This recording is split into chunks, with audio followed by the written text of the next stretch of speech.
Hey guys, it's Trek, and I'm making a video. A lot of you have been very curious as to what's been happening over the summer. I did a lot of traveling in Europe, I started a new business, and I was super busy with my studies. So that's what's been happening. Obviously I'm not dead. You can't kill the undead again. That would be crazy. So I am very much alive. I am very much looking forward to being back in the States for coming back to university for the entirety of this school year.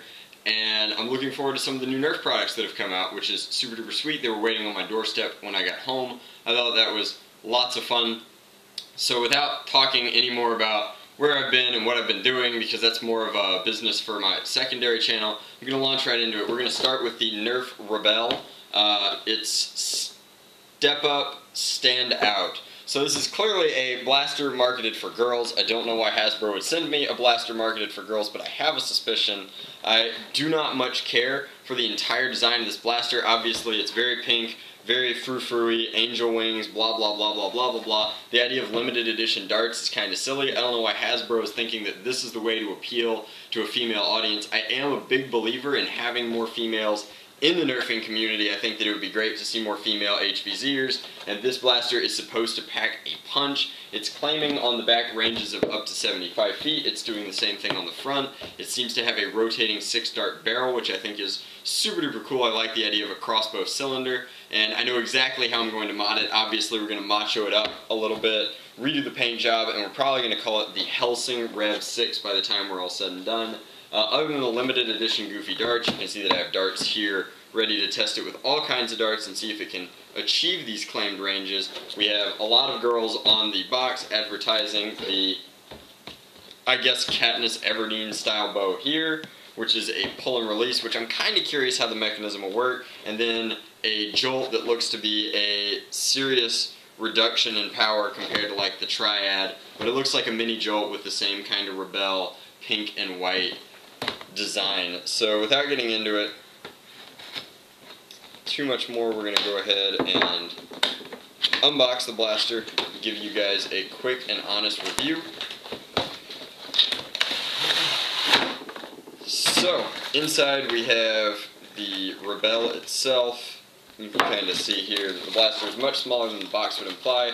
We have our special edition darts down here. Over here we have the blaster's main body. This is the pullback. It's been pre-assembled with the exception of the bow arms, which look to snap on here. So we're going to go ahead, hop in, open this, get the main body of the blaster out. Looks like it's also locked in the back.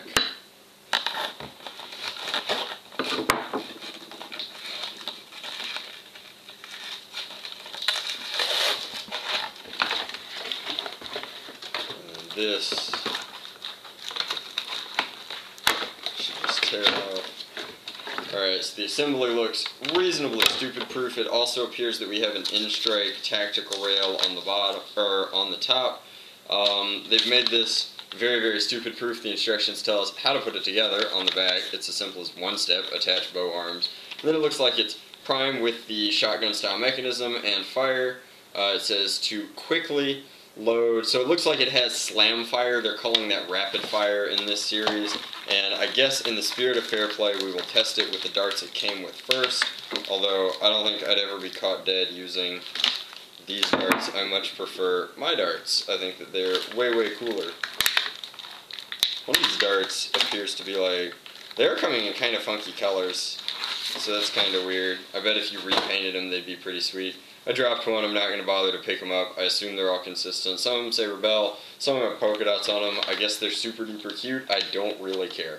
So this snaps on. It's super easy to snap on. I don't believe it's designed to come off after it's snapped on. These are super flimsy, but they're kind of cool, and they'll make paint jobs really interesting because they're a piece that'll remove and has accenting. It looks like the Nerf Rebelle logo is on the front and the sides. Priming is simple, and the bow arms do prime back, which is kind of cute, and then you do have to prime forward, and then you fire. So there's no safety mechanism or anything. It appears that the barrels rotate when you fire, which is very similar to the, not the Spectre, the Strong Arm, which is the new Elite Blaster. I think that this is cool. I like that the bow arms do something, although they're clearly not assisting the plunger tube. There is a spring inside here. The stock is reasonably comfortable. The only issue is this is clearly designed with smaller people in mind, be it children or females, because this is a very uncomfortable stock. It's just way, way too small. I do think it's a cool prop blaster, and I'm definitely going to enjoy turning it into something cooler, but it's just kind of a lot smaller than both the box and what I was kind of hoping for would imply. So, I will rotate through. Looks like this first shot's going to rotate us through, and then we'll start firing. And I will slam fire off the last two. The accuracy is surprising, and the power output is pretty comparable to a strong arm. I feel like this is a reasonable blaster. I'm going to kind of see how it works with multiple dart types. I obviously have some old school suction cups, and then we'll do some of the old school black whistlers. These used to be some of the very, very best darts in their time, and they're kind of outdated now by the elite darts, which is sort of a shame. So I'll fire off these suction darts. And the suction darts are obviously getting much worse ranges because they're suction darts, they're not as aerodynamic, and they're nothing compared to the elite darts that we're used to today. So the Whistler darts are as awesome as they once were. They're getting comparable ranges to the darts that come with the Rebelle. I'd say that it's hitting about 60 feet. I'm inside and I'm shooting at a little bit of an angle, but that's pretty reasonable. It's probably looking at about like 45-50 flat. We will toss some elite darts in here just for giggles, because those should have the best performance across the board. The blaster is interesting. The handle is very comfortable. I have pretty large hands, so for the stock being so tiny, you can see that it barely comes up to my forearm here. It's interesting that the handle was designed with comfort in mind, and the trigger pull is so reasonable. I think that it's a cool blaster. I'm going to go through this clip. And the mechanism is surprisingly smooth. I think that the blaster is really, really cool, and I think that like once you kind of get past the fact that it's designed in the way that it's designed and you open it up and modify it, which looks like it should be a cakewalk for all practical purposes, I think that it's going to be a really neat blaster. So I'll see you guys in the mod video below, and thanks for watching.